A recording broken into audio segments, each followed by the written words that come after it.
By now we've all heard the news that Sigil, the touted D&D virtual tabletop, was canceled after 90% of the team working on it was let go. And that's terrible for those developers, but it's actually good for the tabletop role-playing hobby. Hey there, adventurers. My name is Judd, and this is Short Rest Studios, where we believe fun builds community. Let me start by saying my heart truly goes out to the developers who lost their jobs in this latest Hasbro and WotC disaster. This was always a half-baked plan born from greed, and that's not the fault of these developers. It's the fault of the people they worked for, who still have absolutely no understanding of what D&D is or who its fans are. So let's be nice to those developers. This is awful for them. How then is the cancellation of Sigil great news for the tabletop role-playing hobby? Stick around to the end for the most important reason. First off, the downfall of Sigil is a win for player creativity. Call me a grognard or an old fart. Actually, don't. Please, I'm very sensitive. But one of the things I like about simpler RPG systems like DCC or ShadowDark or Dragonbane is that the lack of rules leaves a lot more room for players to be creative with their characters and their actions in the game. Heavy rule sets like D&D 5e and Pathfinder, in my opinion, actually cause players to be less creative by giving rules and options for every little thing. I know you're probably thinking that has nothing to do with a VTT, and it doesn't. But I think the principle is the same. The further we get from theater of the mind play, where we are free to imagine everything, the less creative we become. I'm a huge fan of miniatures and terrain and the way that they can elevate a D&D session and create wow moments and immersion. But I really think that they cause players, and DMs too, to think less creatively. They nail down things we used to have to imagine. They make it more like a video game, where we can only do what the game allows us to do. One of the beautiful things about TTRPGs is that you can at least attempt anything you can imagine, but the less you have to imagine, it seems, the less you try to imagine. And part of the point of Sigil was to create a more video game-like experience. I mean, they built it in Unreal 5. It really had beautiful 3D graphics. It did all the calculations for you, at least it was supposed to. It actually further removed you from the rules, which is a whole other issue. All of that hampers imagination and creativity by painting an incredibly vivid picture. Of course, Sigil also couldn't decide what it was. It had beautiful 3D renderings and cool spell animations, but your on-screen miniatures were, well, they were miniatures. It was this weird hybrid. Every VTT makes creativity harder to some extent, just like using terrain and minis does. But this VTT aimed to do it at a much higher level. Thankfully, it was destined to fail from the start. It put such a heavy workload on any DM who wanted to build a map and had such god-awful load times. There was just no way most people were going to find it worthwhile. Add to that the fact that the required computer specs were more than some modern video games, and that anyone using a Mac or Chrome OS was out of luck. That's a recipe for almost zero adoption. If you want an in-depth review of Sigil, Will over at D&D Shorts did a great one. I'll link to it in the description. Also, Sigil's failure is a real boon to independent publishers who likely would have been crushed had it been successful. I'll get more into this later when I talk about the most important reason this is a good thing for the hobby, but the D&D walled garden Hasbro was trying to build with this VTT would have been disastrous for the rest of the industry. One of the few good things WotC has done with D&D Beyond since they bought it in April of 2022 is allowing third-party publishers into the marketplace. It meant more content for DMs and players, and it also meant some pretty significant exposure for the smaller publishers. Look at DM's Guild and Drive-Thru RPG. Those are places that independent publishers can sell their content alongside more popular D&D content. That means folks who go to those sites looking for D&D resources are exposed to content created by third-party and indie publishers they might never hear about otherwise. Not only that, but it exposes gamers to other games they might never have heard of otherwise. Call of Cthulhu and Dungeon Crawl Classics, for instance, are very popular games, but they're not even close to D&D's market share.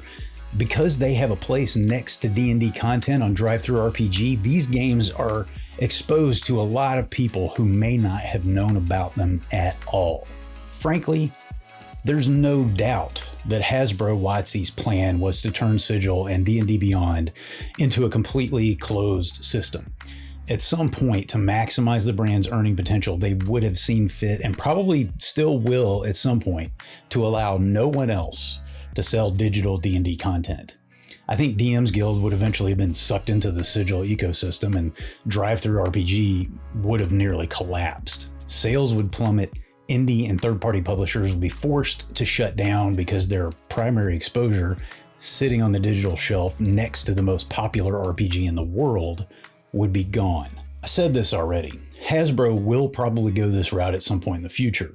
This may only be a reprieve for smaller publishers, but for that reprieve to come at this particular point in time is huge. With the recent hugely successful Kickstarters for the Cosmere RPG, MCDM's Draw Steel, and ShadowDark's new Western Reaches campaign setting, the tide is turning in favor of indies. My friend Bob Worldbuilder has a great video on this very topic, which I will drop a link to in the description. 2025 could very well mark the beginning of a new world for independent TTRPG publishers, and I'm here for it. Adventurers, the dice don't lie. We trust the dice. We love the dice. The dice are our friends, and you can never have enough friends, so you should really head over to MistyMountainGaming.com and use code SHORTREST to get 10% off their incredible variety of gorgeous dice. They have acrylic dice with cool colors, solid and hollow metal dice, gemstone dice, silicone dice, bone dice. If you've thought of material to make dice out of, they probably have it. And it has a lifetime warranty. They also have bags, trays, DM screens, apparel, and tea. Yeah, tea. But we all know you're there for the dice. Finally, and most importantly, the cancellation of Sigil puts another bullet in Hasbro's greed. I have to believe that at some point, somebody running Hasbro had a passion to make cool stuff. I mean, they gave us G.I. Joe and Transformers, for crying out loud. The problem with a company this size is that at some point, probably the point at which it becomes a publicly traded company, beholden to its shareholders, the passion that the business was built on is replaced by the pursuit of the almighty dollar. Maybe the folks who worked there really wanted to create fun toys and games, but the shareholders, and therefore the leadership, are now in it for the money. And look, businesses need to make money. They need to make a profit. But the companies that consistently make the best stuff are the ones who are rooted in a desire to make quality things and do right by their customers. I'm more than happy to give a company like that my money for a product I love. But Hasbro has proven again and again that they don't care about either of those things. The OGL scandal a couple years ago was a slap in the face to D&D fans as well as third-party publishers. They have made no secret of their desire to further monetize the D&D brand. And Sigil was created specifically for that purpose. It wasn't because Hasbro WotC wanted to create something good or give their fans a better online experience or even make something they were passionate about. It was to create a closed ecosystem for maximum monetization. And the problem with a closed ecosystem of this type, where you're purchasing content that only exists within that ecosystem, a la D&D Beyond, is that the platform will go away at some point. You don't actually own anything you buy on D&D Beyond because it has to stay on D&D Beyond. If you close your account, you lose your stuff. And the same would have been true of Sigil. Then add to that the inevitable microtransactions, and this honestly beautiful but incredibly flawed VTT becomes a walled garden where if you wanted to play D&D online, you'd be forced to play and pay in Sigil, and you wouldn't actually own anything. And trust me, we would have been paying for everything: minis, maps, and of course, a hefty monthly subscription. This will not kill the greed of Hasbro. They just shot themselves in the foot, which is good for us, but just like the OGL scandal, it's a temporary setback. Maybe one day they'll learn from these mistakes, learn what D&D really is and what it isn't, learn who the community is that love this game and this hobby. I doubt it, but one can hope. Until then, I will keep playing the games I love, including D&D. I'll drop a link to some of them in the description. And please don't forget, if you got something out of this video and want more content like this, please like, subscribe, and hit the notification bell.